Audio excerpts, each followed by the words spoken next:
हाँ भाई लाडलो, जय हिंद, राम राम, नमस्कार भाई। टीआरबी में भर्ती होने के बाद में सैलरी कितनी मिलती है, इसको लेके बहुत बालकों के डाउट थे। ठीक है, तो इन शॉर्ट में मैं समझाने की कोशिश करता हूँ। वैसे तो मैंने लॉन्ग वीडियोस पे डाला हुआ है यूट्यूब के ऊपर, आप देख लेना।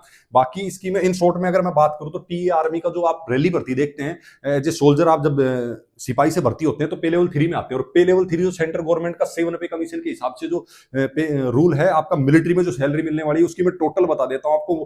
पर मंथ सैलरी कितनी मिलेगी, इसमें बेसिक पे आपकी 21,700 होती है, मिलिट्री सर्विस पे आपका 5200 होता है, टीपीटीएल आपका 1800 होता है, डीए आपका जो है इसी प्रेजेंट टाइम का बता रहा हूँ, ये बढ़ता रहेगा आपका आगे। तो इस बेसिक पे का मतलब भर्ती होने के बाद में जो आपका ये क्राइटेरिया, इसके अकॉर्डिंग आपका 16,646 बन रहा है। ठीक है, एचआरए आपका मैंने नॉर्मल सिटी के अकॉर्डिंग रखा है, इससे नीचे भी होता है, इससे ऊपर भी होता है। 3 टाइप की सिटी होती है, तो अपने बीच का ले लिया है। इसमें आपका 4700 आ जाता है। और कुछ अदर चीजें होती है, कुछ अदर अलाउंसेस होते हैं जो आपका लगभग 1000 होता है। इसको ज्यादा डिटेल में बताने की जरूरत नहीं है, जब आप भर्ती हो जाएगा तो आपको पता लग जाएगा। तो इस टोटल को अपन जोड़ रहे हैं तो लगभग 51,046, मतलब 51,000 रुपए आप टोटल इसका मान के चलिए। ठीक है, स्टार्टिंग सैलरी तीन रहने वाली है। इसमें कुछ चीजें हैं जो आपकी जैसे और भी होंगी, जैसे कहीं हार्ड जोन में पोस्टेड है आप, तो वहां पे आपको कुछ अलाउंस भी मिलेगा, वो इसमें ऐड होगा अलग से। जैसे कहीं पे 20,000, 15,000, 25,000 अलाउंस है तो इसमें उतना ऐड हो जाएगा, वो आपको हमेशा नहीं मिलेगा। जब तक आप वहां पोस्टेड रहोगे तब तक मिलेगा। तो उस टाइम मान लो आपकी 70-75 भी चली जाएगी।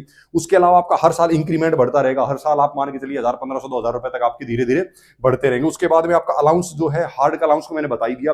और 8वां पे कमीशन आने वाला, ये जो था 7 पे कमीशन के हिसाब से, 8वें पे कमीशन के हिसाब से मैं एक चीज आपको बता दूं, इसमें और भी आपको मिलेंगी। ये तो हो गया आपकी मंथली, ईयरली भी कुछ चीजें मिलती है, वो मैं बाद में बताता हूं। पहले ये देख लो, 8 पे कमीशन के हिसाब से अगर मैं बात करूं तो लगभग, ऐसे एग्जैक्ट किसी को नहीं पता कितनी बढ़ेगी, लेकिन लगभग आप मान के चलिए कि भाई इसमें आपकी 75K प्लस आपकी होने वाली है। इतनी तो होगी, 1.5 गुना तो होनी है। ठीक है, इससे ज्यादा भी हो सकती है 8वें पे कमीशन में। तो इतनी आपकी 8वें पे कमीशन की बात है। और 7 पे की आप ये सुन लीजिए। इसके अलावा इसमें आपको, ये तो मंथली सैलरी होगी, एनुअल की अगर बात करूं, हर साल आपको कुछ चीजें जो इसमें मिलती हैं, जैसे आपका ड्रेस अलाउंस होगा, चाइल्ड एजुकेशन अलाउंस, बच्चों को पढ़ाने वगैरह के लिए ये चीजें होगी। उसके अलावा आपका भाई बोनस वगैरह होगा, तो ये आपको साल में एक बार मिलते हैं कुछ चीजें जो है ना। तो उसको मैंने सैलरी में ऐड नहीं किया है, वो एक्स्ट्रा है, अलग से है। बाकी इतनी सैलरी आपको मिलने वाली कोई भी इसमें। हाँ, एक चीज और, ये ग्रोस सैलरी है, इसमें आपका कुछ डिडक्शन होता है। जैसे कुछ आप फ्यूचर सेविंग के लिए कुछ आप कटवाना चाहिए, कुछ सेंट्रल गवर्नमेंट काटती है, क्योंकि आपको बाद में पेंशन भी देनी, और एक साथ जो पैसा आपका इकट्ठा हो जाएगा वो विद इंटरेस्ट आपको मिलेगा।